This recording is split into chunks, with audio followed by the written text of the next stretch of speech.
Dans cette vidéo, on va voir comment programmer des instructions itératives en Python, ce qu'on appelle aussi des boucles. Donc on va s'intéresser à deux types de boucles, les boucles for et les boucles while.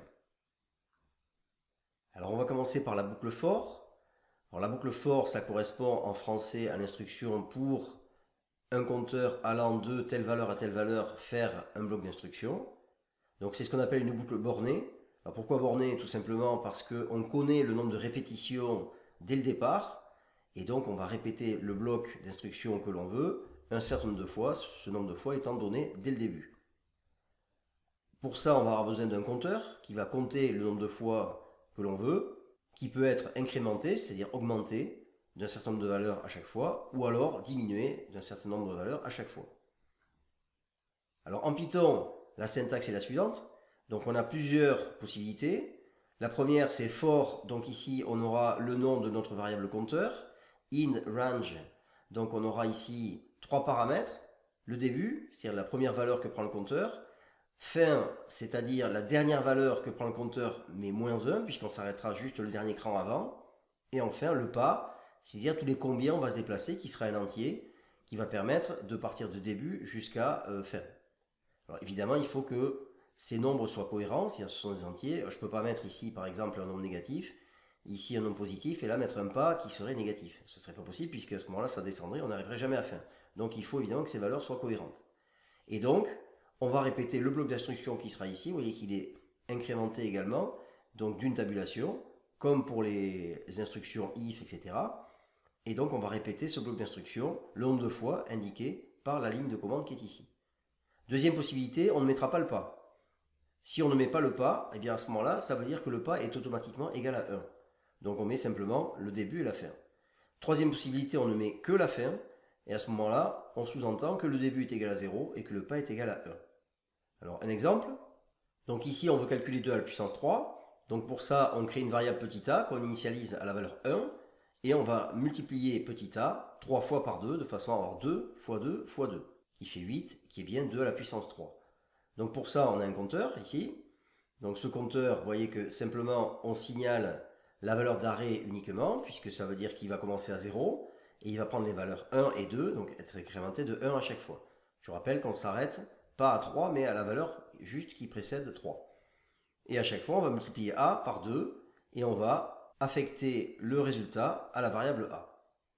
Donc on arrive ici, le compteur au début prend la valeur 0, on effectue première instruction, a est égal à 1, ça fait 1 fois 2, ça va faire 2.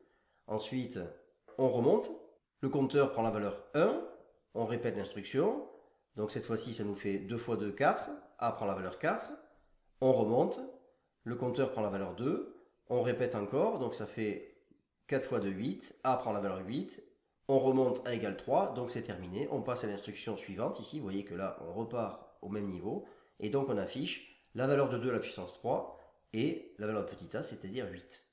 Deuxième exemple, donc ici on a le compteur qui s'appelle i, et c'était simplement pour montrer que en fait ce compteur on peut très bien l'utiliser comme variable si on veut, pour faire des calculs à l'intérieur du bloc d'instruction, il n'y a pas de problème, c'est tout à fait possible.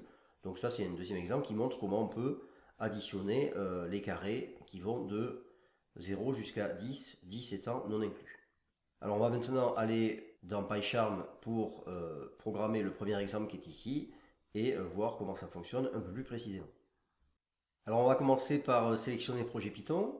On va créer un nouveau fichier de type Python. Donc new, Python file. Donc ici on va mettre 0,5 boucle for. Voilà, l'intérêt c'est toujours d'être capable de retrouver ensuite dans chaque fichier les différentes instructions qu'on a étudiées sur Python et pouvoir s'en servir pour la suite. Donc on va programmer le calcul de 2 à la puissance 3, donc on va mettre un petit commentaire. Calcul de 2 à la puissance 3.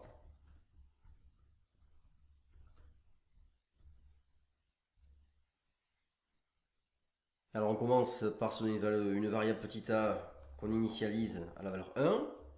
Ensuite on crée notre boucle for. Donc for, le compteur, on va l'appeler i, c'est plus rapide. Donc in range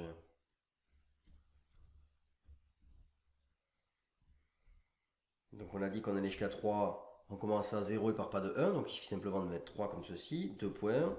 On part à la ligne, vous voyez qu'on a automatiquement une incrémentation qui se crée ici. Ensuite, on met A reçoit la valeur A fois 2.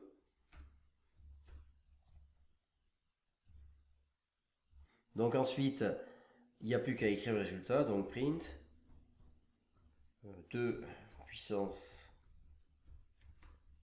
3 est égal à petit a. Voilà, donc on peut tester. Alors, clic droit, toujours pareil. Pour commencer, je vais chercher Run. Donc je lance et vous voyez que ici, j'ai bien 2 à la puissance 3 est égal à 8. Donc ça m'a bien calculé ce que je voulais avec ma boucle for. Je vous laisse éventuellement tester le deuxième exemple par vous-même, qui marche également et qui vous montre avec un for un peu plus sophistiqué, avec donc un début, une fin et un pas. On va maintenant voir la boucle while. Alors en ce qui concerne la boucle while, ça correspond à l'instruction en français tant que une certaine condition est vérifiée, faire un certain bloc d'instruction. La grosse différence avec ce qu'on a vu précédemment, c'est que cette fois-ci, on ne connaît pas a priori le nombre de fois qu'il va falloir répéter le bloc d'instruction. Puisqu'on a une condition, tant qu'elle est vérifiée, on continue, et à partir du moment où elle n'est plus vérifiée, eh bien on s'arrête. Ce type de boucle est très utilisé, il faut y faire très attention parce qu'on risque d'avoir des boucles infinies, c'est-à-dire que si en fait la condition est toujours vraie, eh bien votre programme va boucler sans arrêt et ne s'arrêtera jamais, et donc évidemment c'est à éviter à tout prix. Alors un exemple, ici on demande à l'utilisateur de rentrer un nombre qui soit supérieur ou égal à 0. Imaginons qu'on veut calculer une racine carrée ou n'importe quoi. Donc, on initialise notre variable x à moins 1. Alors pourquoi? De façon à être sûr que la condition qui est ici est vérifiée, c'est-à-dire tant que x est négatif, faire le bloc qui est là, parce que sinon, si on prend x positif, on ne rentrera jamais dans la boucle, donc ça ne va pas, le programme va s'arrêter tout de suite. Donc on rentre ici, et on demande à l'utilisateur d'entrer un nombre positif ou nul. Ce nombre est converti en nombre réel, on affecte sa valeur à la variable x, et on repart ici. Et on teste la valeur de x. Si x est négatif, eh bien on lui repropose la même chose puisque le nombre qu'on a ne convient pas. Par contre, si x est positif, ce qui va se passer, c'est qu'on sort de la boucle, à ce moment-là, on lui affiche la valeur de x et etc. Donc voilà une utilisation très simple d'une boucle while. Alors on va programmer maintenant cet exemple dans Python rapidement pour voir ce que ça donne. Alors on se crée un nouveau fichier. Donc on va appeler, on va toujours pareil, on sélectionne projet Python, File, New, Python File, on va l'appeler 05-1, boucle while.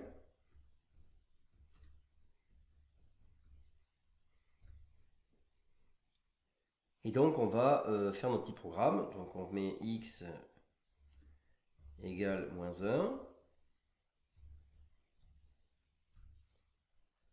Ensuite, while x inférieur égale 0.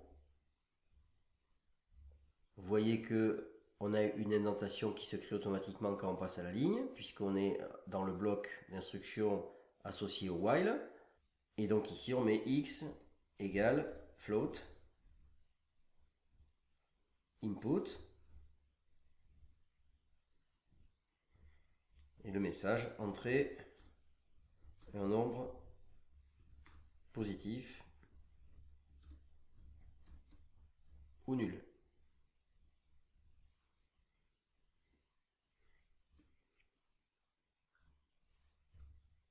Donc ici, on sort du bloc en revenant à la hauteur du while.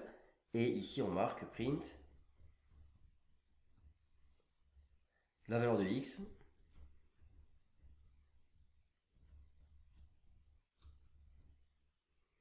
et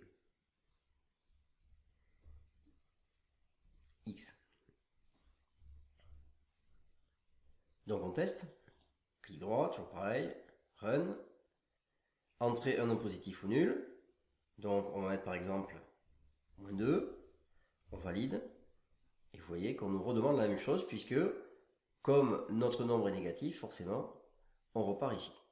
Alors au passage, le petit soulignement qui est ici, je pense que c'est simplement dû au fait que je n'ai pas mis d'espace, voilà, et ça ne lui plaît pas. Alors je repars ici, donc je rentre un nombre, mettons 1, et là vous voyez qu'on me dit la valeur de x est 1.0. Alors pourquoi 1.0? Simplement parce que j'ai demandé de convertir en float, et donc du coup il m'affiche 1.0 pour que je comprenne bien que c'est un float et non pas un entier, même si la valeur correspond aussi à un entier. Voilà, alors c'est des choses très simples et très rapides pour présenter les instructions de base. De toute façon, on va s'en resservir dans les vidéos suivantes très fréquemment, donc on aura l'habitude de faire tout ça. Et donc de façon à ne pas passer trop de temps sur ces petites vidéos de départ qui ne sont pas très marrantes, et passer plus de temps sur des exercices un peu plus complexes. Voilà, donc c'est tout pour cette vidéo sur les boucles. Dans la prochaine vidéo, on verra un petit exercice récapitulatif de tout ce qu'on a vu depuis le début jusqu'à présent.